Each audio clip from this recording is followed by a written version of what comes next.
আসসালামু আলাইকুম সবাইকে সবাইকে আবারও স্বাগতম জানাচ্ছি আমাদের আরো একটা লাইভে। তো গত পরশু দিনের বুয়েটে যে রেজাল্ট দিছে তার পরিপ্রেক্ষিতে আমাদের ওইটা চান্সপ্রাপ্ত কিছু স্টুডেন্ট এর সাথে আমরা এখন একটু কথা বলতেছি। তো সবাইকে প্রথমে জানাচ্ছি ভাইয়া অনেক অনেক কংগ্রাচুলেশন, আমরা অনেক ভালো রেজাল্ট করছি। তো আমরা এক একজনের কাছে যাব, সবার কাছে সর্বপ্রথমে আমি একটু তাহলে সাইদের কাছে চলে যাচ্ছি। সাইদ রহমান ভাইয়া, তুমি যদি একটু জানাতে যে তুমি পরীক্ষা কেমন দিছিলা, সালাম আলাইকুম ভাই। ওয়ালাইকুম আসসালাম, কতগুলো আনসার করছিলা আর তোমার রেজাল্ট দেওয়ার পরে কেমন লাগছে? ভাইয়া 40টা প্রশ্নের ভিতর মোটামুটি 35 থেকে 36টা কাজ করেছিলাম। আর এর ভিতর সম্ভবত 30 থেকে 32টা ফুল করেছিলাম, আর বাকি যে 3-4টা সেগুলো পার্শাল করেছিলাম।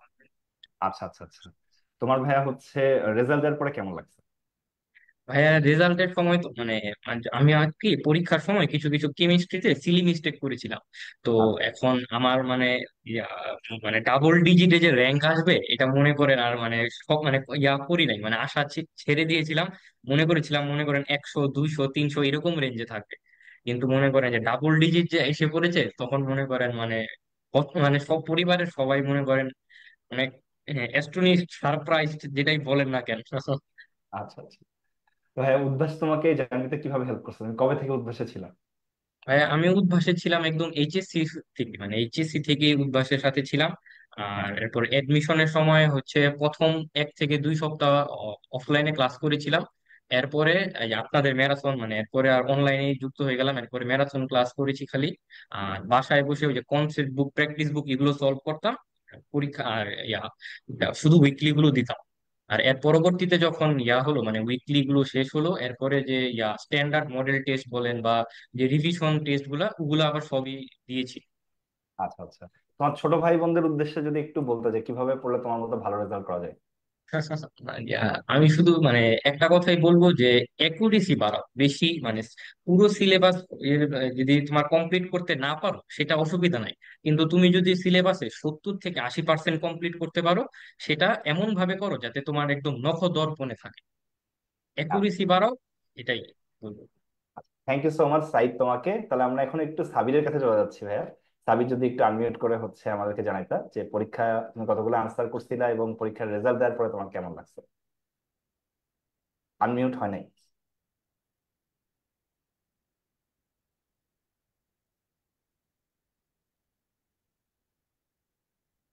সাবির ভাইয়া, তুমি যদি আনমিউট করতে পারতো, হয়নি মনে হবে। হ্যাঁ, তাহলে ইন দা মিন টাইম কি আমি একটু তাহলে বাপ্পির কাছে চলে যাচ্ছি। বাপ্পি ভাইয়া, তুমি যদি একটু বলতা যে হচ্ছে তোমার পরীক্ষা কেমন ছিল, কেমন দিয়েছিলে, কতগুলো আনসার করছিলে এবং রেজাল্ট দেওয়ার পরে কেমন লাগছে?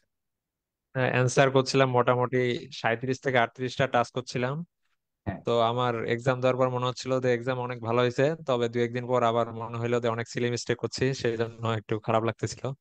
আচ্ছা এটাই আচ্ছা আর কি। তখন মানে প্রথমে ভাবছিলাম যে র্যাঙ্ক ভালো আসবে, পরে আর কি একটু পৌঁছে গেছে। আচ্ছা আচ্ছা আচ্ছা, তোমার উদ্ভাসের সাথে জার্নিটা ভাই কেমন ছিল? আমার উদ্ভাসে জানি মোটামুটি ভালোই ছিল। প্রথম থেকে মানে আমি মূলত শুরু করি অ্যাডমিশন প্রোগ্রাম। হুম। আমি হচ্ছে কলেজের টেস্ট এক্সামের পর উদ্ভাসের ইঞ্জিনিয়ারিং প্রোগ্রামে ভর্তি হই, তখন আমি মূলত মাস্টার ক্লাসগুলো করতাম। তো পরে ফার্মগেট যাওয়ার পর অফলাইন, তখন থেকে উইকলি গুলা টার্গেট করে পড়ালেখা করতাম। আচ্ছা আচ্ছা, তো তোমার হচ্ছে উইকলি গুলো টার্গেট করে মোটামুটি তুমি আমাদের ক্লাস কি অফলাইনে করছিলে নাকি অনলাইনে করছিলে? এই প্রথম 2-1 সপ্তাহ করছিলাম অফলাইনে, পরে অনলাইন। আচ্ছা আচ্ছা আচ্ছা, তোমার ছোট ভাই বোনদের উদ্দেশ্যে কিছু বলো, তোমার কাছ থেকে অনেকে দেখতেছে। তোমার তোমার জন্য একটা সাজেশন, তোমার পক্ষ থেকে একটা সাজেশন দাও। আমি মনে করি যে দিনের পড়া দিনে করে ফেলাটাই বেস্ট, যেটা আমার কাছে সেটা লাগে। আচ্ছা আচ্ছা, তোমার পাশে মনে হয় সাবিত, সাবির বসে আছে না? হ্যাঁ। কিন্তু ওর মনে হয় এখনো একটু ক্যামেরাতে ঝামেলা হচ্ছে। তুমি কি তোমার ফ্রেমে ওকে নিয়ে আসবে একটু, তাহলে তোমার ওর সাথে তোমার তুই এখান থেকে কথা বলে ফেলি আমরা। এখানে এখানে এখানে বসে কথা বলতো। হ্যাঁ।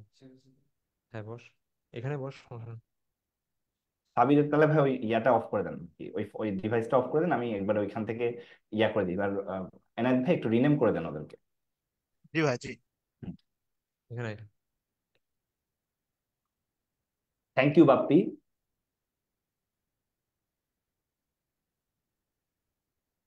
আচ্ছা, এখন আমাদের সাথে সাবির আছে। Thank you বাপ্পিকে। সাবির, তুমি তাহলে একটু বলো তোমার হচ্ছে আমার যে হচ্ছে তোমাদের পরীক্ষা কেমন দিছিলা এবং পরীক্ষার পরে তোমার হচ্ছে রেজাল্ট দেওয়ার পরে তোমার কাছে কেমন লাগছে। তুমি পরীক্ষা পাশে ভাইয়া। বাপ্পিকে নিয়ে বসতে পারো একই ফ্রেমে। আচ্ছা, সমস্যা নেই। আহ 35টার মতো লিখছিলাম মনে হয় সম্ভবত, তার মধ্যে 30টা ঠিক হতে পারে আর বাকিগুলো পার্সিয়াল টাইপের এটাই। আর আচ্ছা আচ্ছা। রেজাল্ট দেওয়ার পরে কেমন লাগছে? আর রেজাল্ট হয়েছে মোটামুটি ভালোই লাগছিল। আচ্ছা আচ্ছা। তবে ভাই উদ্ভাসের সাথে তোমার জার্নি কেমন ছিল? তুমি আমাদের ক্লাস কিভাবে করছিলে বা উদ্ভাস তোমাকে কিভাবে হেল্প করছে? আর উদ্ভাসের জার্নি শুরু হয়েছে এইচএসসির পর থেকেই, আচ্ছা। এডমিশনে আসে। অ্যাডমিশন। তো হ্যাঁ, ক্লাসগুলো ভালোই লাগছে, তাছাড়া পরীক্ষা সিস্টেমটা ভালো লাগছে খুব। আচ্ছা আচ্ছা, তোমার ছোট ভাই বোনদের যে উদ্দেশ্যে কিছু বলবো নাকি যে কিভাবে পড়াশোনা করা উচিত? আহ, সময়ের পড়া সময়ের পড়লেই আর কি সব ঠিক হয়ে যায় আর কি। আচ্ছা আচ্ছা। আচ্ছা। ঠিক আছে, thank you so much Sabir এবং বাপ্পিকে। তাহলে এখন আমরা চলে হ্যাঁ, যাচ্ছি একটু আমাদের আহনাফের কাছে। আহনাফ, যদি একটু আনমিউট আচ্ছা। করে হচ্ছে আমাদেরকে বলতা তোমার পরীক্ষা কেমন হয়েছিল, কতগুলো আনসার করছিলা, এবং রেজাল্ট দেওয়ার পরে কেমন লাগছিল? ভাই, পরীক্ষা তো আসলে অত বেশি ভালো হয়নি। বুয়েট পরীক্ষা দেওয়ার পরে কেন যে লাগতেছিল যে চান্স হওয়ার পেয়ার চান্স হয়, হয়তো পাবো নাহলে পাবো না এরকম একটা, বা পাইলে হয়তো ভালো সাবজেক্ট আসবে না এরকম একটা ফিলিং ছিল। ফিজিক্স আর কেমিস্ট্রি মোটামুটি ভালোই দিছিলাম, তারপরে ম্যাথে যে যখন দুইটা ইজি ম্যাথ পারি নাই এক্সাম হলে, তখন একটু খারাপ লাগছে এই ব্যাপারটা। আসলে হয়তো বুয়েট হবে না, মিস হয়ে যাবে এরকম লাগছিল। তাছাড়া ম্যাথ সব মিলে 9টা অ্যান্সার বুঝলাম ম্যাথ, তার মধ্যে একটা ভুল হয়ে গেছে। এটা বুঝতে পারছি যে হয়তো চান্সটা মিস হয়ে যাবে। তারপরে বাসায় এসে যখন দেখলাম যে আরো কেমিস্ট্রি এর দুইটা ভুল গেছে, তারপরে বুঝতে পারতেছি যে অবস্থাটা খারাপ। তাই এরকম আর আশা রাখি নাই যে চান্স হবে কি হবে না, তাই একটু ডিপ্রেশনে ছিলাম আর কি ওই দিন। তারপরে আবার ঢাকা ইউনিভার্সিটি এক্সাম ছিল 2 দিন পরে, তো ওই রাতে বায়োলজি অত ভালো করতে পারিনি। আমার তো ধরেন ফিজিক্স কেমিস্ট্রি ম্যাথ ভালো প্রিপারেশন ছিল, বায়োলজির উপর প্রিপারেশন নিতে পারিনি। ঢাকা ইউনিভার্সিটিতে যে এক্সামটা ছিল ওখানেও যা বায়োলজিতে মারা খেয়েছি শেষ পর্যন্ত। যাই হোক, তো আমি ওইভাবে আর পরে মিলাই নাই, যখন দেখলাম যে 34টা মোটামুটি অ্যান্সার করছিলাম বুয়েটে, 34টার মধ্যে দেখলাম 4টেই ভুলে গেছে, তারপরে মিলানো বাদ দিছি। আচ্ছা আচ্ছা। তো হয়তো ফিজিক্সে ভালো গেছিল, মোটামুটি ফিজিক্সে শিওর ছিলাম যে 13টার মধ্যে 12টাই হয়েছে, একটা খালি একটু ডাউট ছিল। তাছাড়া কেমিস্ট্রিতে হয়তো 3টা নেই 4টার মধ্যে ভুল গেছে, আর ম্যাথে 8টা মতো ঠিক হয়েছিল। তো ওভারঅল 280 90 বা 300 কাছাকাছি হয়তো পাওয়ার কথা ছিল আমার আর কি, বা পাওয়ার কথা এরকমই। আচ্ছা আচ্ছা ভাইয়া, উদ্ভাসের সাথে তোমার জার্নিটা কেমন ছিল ভাইয়া? উদ্ভাসের সাথে বেসিক্যালি ক্লাস 8 থেকেই আছি।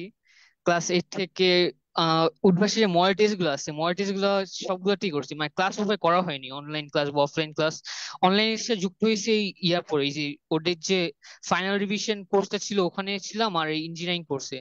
তাছাড়া অফলাইন ক্লাস তেমনটা করিনি উদ্ভাসে। আর উদ্ভাসে এক্সাম গুলো ভালো ছিল, এক্সামে ফ্রেন্ডের সাথে যাইতাম, এক্সাম হলে বুঝে নিতি একটু আড্ডা আড্ডা দিতাম ফ্রেন্ডের সাথে। ওগুলো মিস করি এখনো ভাই, এখনো মিস করি ওগুলো দিন। আচ্ছা আচ্ছা। তুমি মনে হয় আমাদের অ্যাডমিশনের সময় আমাদের অফলাইনে ক্লাস করছিলে, বাট ম্যারাথন ক্লাস পরে পরে মনে হয় জি, বেশি করছো। অফলাইনে প্রথম কয়েকদিন ক্লাস করছিলাম অফলাইনে, তারপরে আর ওভাবে সময় পাইনি অফলাইন ক্লাস করার। তারপরে ম্যাথন ক্লাস মোটামুটি সবগুলোই করা হয়েছিল। আচ্ছা আচ্ছা আচ্ছা। তাহলে ভাইয়া হচ্ছে তোমার ছোট ভাই বোনদের উদ্দেশ্যে যদি একটু কিভাবে কিছু বলতে, কিভাবে পড়াশোনা করা উচিত? আহ এটা basically person to person depend করে। যেমন আমি পার্সোনালি অত বেশি পড়াশোনা করতাম না, আর এইচএসসি লাইফে মোটামুটি 2 থেকে 3 ঘন্টাই এনাফ ছিল আমার জন্য। অ্যাডমিশনে এসে আসলে ভাই সবাই প্যারা নেয়। এই আমাদের যে নেক্সট জেনারেশন, মানে নেক্সট যে জুনিয়ররা আসবে, তাদেরও ওই প্যারা নিতেই হবে। অ্যাডমিশনে এসে অ্যাডমিশনে মোটামুটি 8 থেকে 10 ঘন্টা এনাফ ছিল আমার জন্য। আচ্ছা আচ্ছা। ঠিক আছে, thank you so much Ahnaf. এখন আমরা একটু হচ্ছে ইয়ার কাছে চলে যাবো, মোহাইমিনুলের কাছে চলে যাবো। ভাইয়া তুমি যদি একটু আনমিউট করে বলতো যে তোমার পরীক্ষায় কতগুলো আনসার করছিলে এবং রেজাল্টের পরে তোমার কেমন লাগছে? জি, আসসালামু আলাইকুম ভাইয়া। আমি ওয়ালাইকুম আসসালাম। 30টার মতন অ্যান্সার করছিলাম, তার মধ্যে 24টা 25টা শিওর ছিলাম যে হইবে। তো যখন রেজাল্ট দিছিল, ফার্স্টে আমার নাম খুঁজে পাই নাই। আচ্ছা আমি 5-7 বার চেক করছি, পাই নাই। তো প্রথমে একটু কষ্ট লাগছিল। তো 45 মিনিট, 30-45 মিনিট পর আমি আবার চেক করছি, তখন দেখলাম না, নাম আছে এবং সাবজেক্ট মোটামুটি ভালো পাইছি। তো তখন অনেক খুশি হয়েছিলাম। প্রথম পাই নাই, তারপরে আবার দেখছি, এটা ভালোই লাগছে ওই সময়।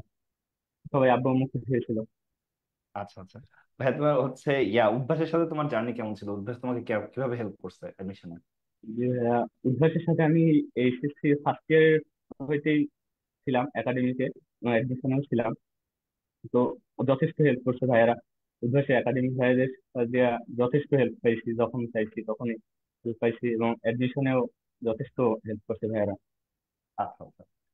তুমি আমাদের ক্লাস জি। করছিলে কিভাবে, অফলাইনে নাকি অনলাইনে? যে অফলাইনে পড়ছিলাম, তারপরে বাসা দিয়ে একটু চাপ দিত যে অফলাইন না করলে হয়তো বা ক্ষতি হয়ে যাবে, এই জন্য অফলাইন সবগুলাই করছি। আচ্ছা আচ্ছা, অফলাইন সবগুলো করছো না? আচ্ছা আচ্ছা, ঠিক আছে জি। ভাইয়া, থ্যাংক ইউ। তোমার ছোট ভাই বোনদের উদ্দেশ্যে একটু বলো যে তুমি হচ্ছে কিভাবে পড়াশোনা করা উচিত।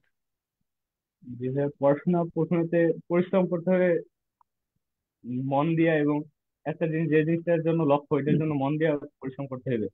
আর দিনের পড়া, ওরা যেটা বলছে দিনের পড়া দিনে শেষ করার চেষ্টা করতে হবে আমার মতে। যখন যেটা আসলে গ্যাপ রাখা যাবে না, কোনো কিছুর জন্য বাকি রাখা যাবে না। আচ্ছা, এটাই thank thank you so much ভাইয়া। তো মুহাইমিনুলকে, তাহলে আমরা এখন একটু রিমনের কাছে চলে যাই। রিমন ভাইয়া, তুমি একটু যদি বলতা যে তোমার পরীক্ষা তুমি কেমন অ্যান্সার করছিলে এবং পরীক্ষার রেজাল্ট পাওয়ার পরে তোমার অনুভূতি কেমন ছিল? হ্যাঁ, আমি তো পরীক্ষায় অ্যান্সার করছিলাম 30টার মতো, কিন্তু এই সিলি মিস্টেকের জন্য আর কি র্যাঙ্কটা পিছিয়ে গেছে। আচ্ছা আচ্ছা, আর সমস্যা নেই ভাইয়া, যেটা হয়েছে জি, আলহামদুলিল্লাহ। ওই আর কি।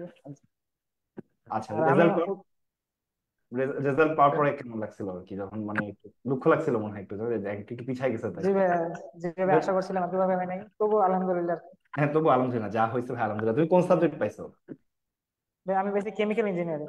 কেমিক্যাল না, ভালো সাবজেক্ট পাইছো তো ভাই, কোনো টেনশন নেই। আর তুমি হচ্ছে উদ্ভাসের সাথে জার্নিটা একটু শেয়ার করো আমার সাথে। উদ্ভাসের সাথে আমার জার্নি হয় মানে মূলত হচ্ছে এডমিশন দিই, কিন্তু আগে একটা উদ্ভাসের পরীক্ষাগুলো দিতাম, ওর বিভিন্ন পরীক্ষা আয়োজন করতে ওগুলো দিতাম আর কি, এগুলো ফ্রি পরীক্ষা ছিল। হ্যাঁ, কিন্তু পেইড কোর্সে জার্নি হয় এডমিশন দিই। অ্যাডমিশন দিয়ে আমি জার্নি কম্বো শুরু, বেঁচে ছিলাম আর কি। জি ভাই। কম বয়সে পড়তা। তোমার হচ্ছে কি বলে মানে পরীক্ষা ক্লাসগুলো মনে হয় অনলাইনে করছো আর পরীক্ষা হচ্ছে অফলাইন জি দিছিল। ভাইয়া। আচ্ছা আচ্ছা। হ্যাঁ, ওই যে ম্যারাথন ক্লাস করা হয়েছে, ওই জন্য আচ্ছা। তো উদ্ভাসের টিচারকে তো পার্সোনালি দেখা হয় নাই, হ্যাঁ। কিন্তু ম্যানেজমেন্টের ভাইয়ারা অনেক ভালো ছিল আর কি, এরা অনেক হেল্পফুল। আচ্ছা আচ্ছা, থ্যাংক ইউ ভাইয়া, থ্যাংক ইউ সো মাচ। তুমি তোমার জুনিয়রদের উদ্দেশ্যে একটু কিছু সাজেশন দাও। জুনিয়রদের উদ্দেশ্য হচ্ছে ওরা এইচএসসি তে কনসেপ্ট ডেভেলপ করবে, আর হ্যাঁ, এডমিশনে আসে কোশ্চেন ব্যাংক আর কি, যতগুলো টাইপ আছে সব যেন করে আর কি, বাদ না যেন। ওটার জন্য কেমিস্ট্রিতে যে কুয়েটের প্রশ্ন দিয়েছিল ওটা পারা যায় না আর কি, ভাবছিলাম যে আসবে না, কিন্তু কিন্তু চলে আসে। আসলে ভাই হঠাৎ করে অনেক একটা জিনিস চলে আসে আর কি পরীক্ষায়। তো যাই হোক, জি ভাই। Thank you so much Rimon, তোমাকেও।